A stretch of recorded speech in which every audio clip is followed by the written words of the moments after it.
Informasi lain, waspada cuaca ekstrim, diguyur hujan deras, ruas jalan DI Panjaitan Jatinegara, Jakarta Timur, Rabu siang terendam banjir. Ketinggian air mencapai lebih 50 cm, akibatnya arus lalu lintas mengalami kepadatan. Banjir juga mengenangi wilayah Mampang, Jakarta Selatan. Hujan dengan intensitas tinggi kembali membuat ruas jalan DI Panjaitan, Cawang, Jatinegara, Jakarta Timur, Rabu siang terendam banjir. Pengendara roda 2 harus sabar bergantian melaju di lajur paling kanan agar kendaraannya tak mengalami mati mesin. Banjir disebabkan oleh tingginya intensitas hujan yang mengguyur wilayah ibu kota, serta buruknya sistem drainase di lokasi yang tak mampu menahan tingginya volume air.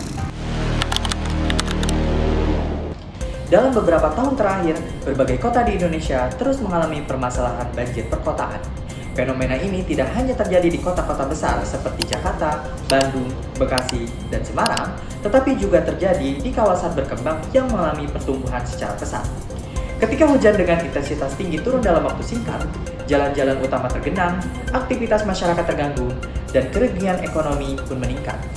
Kondisi ini menunjukkan bahwa persoalan banjir bukan semata-mata disebabkan oleh curah hujan yang tinggi, melainkan juga oleh perubahan tata guna lahan yang mengurangi kemampuan tanah dalam menyerap air.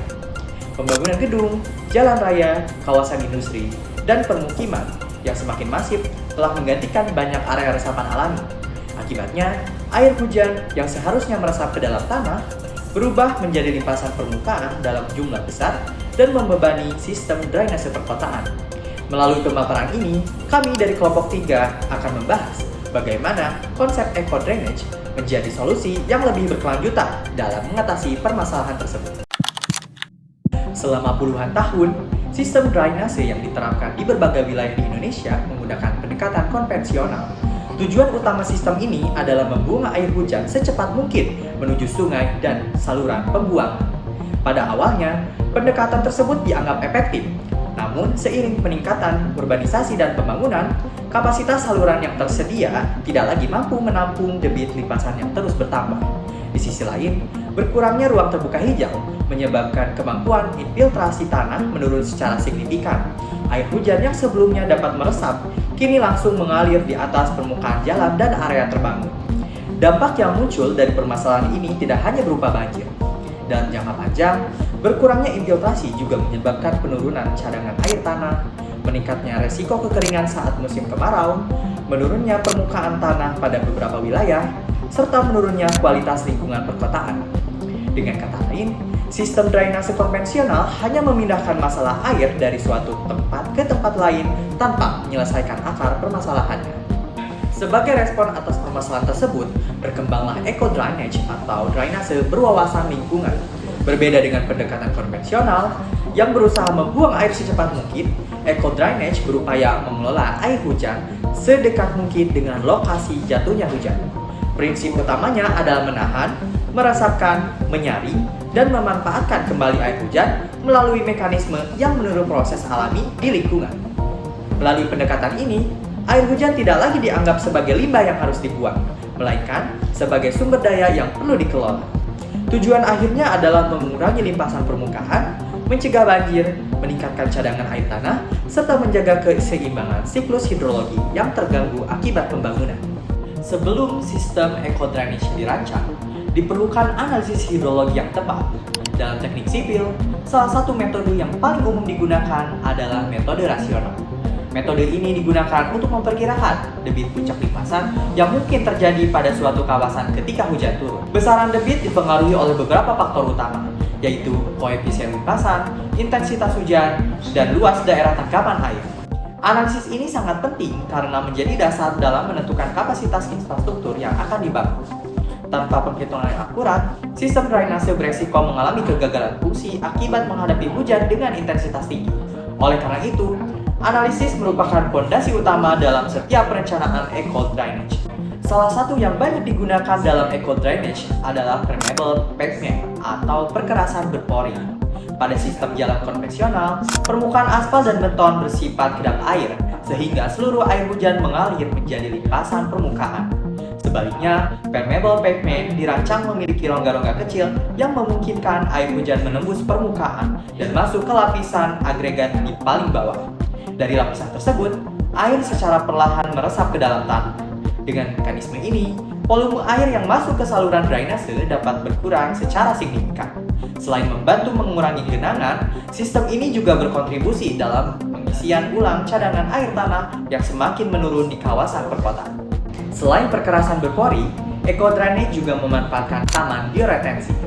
Taman bioretensi merupakan area landscape yang dirancang secara khusus untuk menampung limpasan air hujan sementara sebelum air tersebut meresap ke dalam tanah. Berbeda dengan taman biasa, sistem ini memiliki lapisan tanah, vegetasi, dan media filter yang dirancang untuk menyaring berbagai jenis polutan. Ketika air hujan masuk ke dalam taman, berbagai partikel pencemaran seperti sedimen, minyak, maupun logam berat akan tertahan sebelum mencapai lapisan air tanah. Dengan demikian, fungsi taman bioretensi tidak hanya sebagai pengendali banjir, tetapi juga sebagai sistem pemurnian air alami. Apabila permeable pavement dan taman bioretensi diterapkan sebagai skala kawasan, maka konsep tersebut berkembang menjadi small city atau kota spons.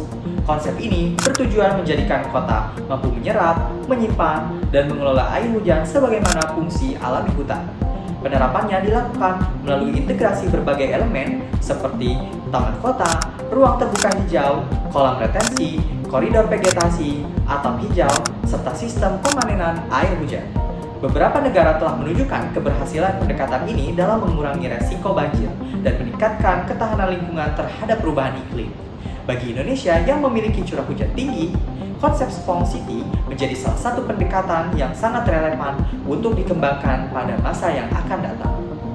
Keberhasilan eco drainage tidak hanya bergantung pada teknologi yang digunakan. Perlu kerjasama dari berbagai stakeholder untuk memastikan keberhasilan dari konsep eco drainage ini. Pemerintah memiliki peran dalam menyusun regulasi dan kebijakan tata ruang yang mendukung keberadaan area resapan air. Insinyur sipil bertanggung jawab melakukan perencanaan teknis yang tepat berdasarkan analisis hidrologi dan kondisi lapangan. Kontraktor bertugas memastikan kualitas konstruksi sesuai dengan standar yang telah direncanakan. Sementara itu, masyarakat berperan dalam menjaga kebersihan dan fungsi infrastruktur yang telah dibangun. Kolaborasi seluruh pihak menjadi faktor penting dalam menentukan keberhasilan implementasi dari sistem ini. Meskipun menawarkan banyak manfaat, penerapan eco drainage juga menghadapi sejumlah tantangan. Penyumbatan pori pada perkerasan berpori akibat sedimen merupakan salah satu masalah yang sering terjadi. Selain itu, biaya pembangunan awal relatif lebih tinggi dibandingkan dengan sistem drainase konvensional. Kondisi tanah tertentu juga dapat membatasi kemampuan infiltrasi, sehingga memerlukan desain yang lebih kompleks.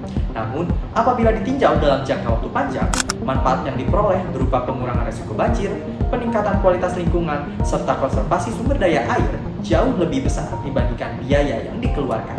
Karena itu, pemeliharaan rutin dan perencanaan yang matang menjadi kunci keberhasilan sistem eco drainage ini. Melalui pembahasan ini, dapat disimpulkan bahwa masalah banjir di Indonesia tidak dapat diselesaikan hanya dengan memperbesar saluran drainase. Diperlukan perubahan paradigma dari membuang air hujan menjadi mengelola air hujan secara berkelanjutan.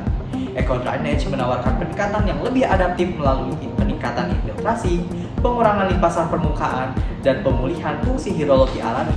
Melalui penerapan permeable pavement, taman bioretensi, serta konsep smart city, pembangunan perkotaan dapat berjalan seiring dengan upaya pelestarian lingkungan. Dengan demikian, eco drainage bukan hanya solusi teknis bagi permasalahan banjir, tetapi juga merupakan investasi jangka panjang menuju kota yang lebih tangguh, berkelanjutan, dan ramah lingkungan. Sekian pemaparan dari kami. Wassalamualaikum warahmatullahi wabarakatuh.